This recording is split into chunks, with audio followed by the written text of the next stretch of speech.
Assalamu alaikum warahmatullah. Shin ko kun san kowa zai yi amfani da AI ba ɗan makaranta ba har 'yan kasuwa ko manoma ko masu kiwon kaji da dai sauransu. Yanzu zan ba mu misali guda ɗaya akan masu kiwon kaji. Wani ta fara kiwon su sai take min complain akan gidanta waye sai na ce to a kawo mun su inda nake. Da aka kawo mun su ga yanayin yadda na karɓe su.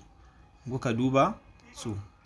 Ban da likitan da zan kira ya duba mun su da wurwuri sai na ce to shikenan sai na bude ChatGPT sai na dau hoton su sai na tura ChatGPT. Ga abin da ChatGPT ke ce min shine observation, ga abubuwan da duk yake damun wannan da ChatGPT yake damun wannan kaza din gaba daya.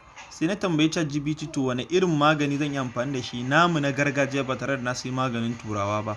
Gashi ChatGPT ya bani jerin magungunan da zan yi amfani da su. Bari in kawo muku misali.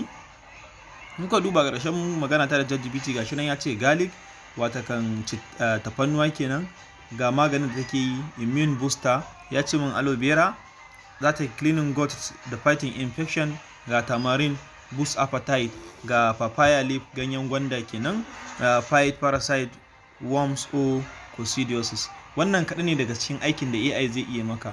Ku ci gaba da bibiyar mu insha Allah.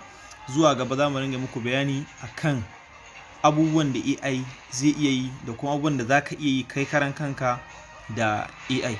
Sai an jima, mun gode.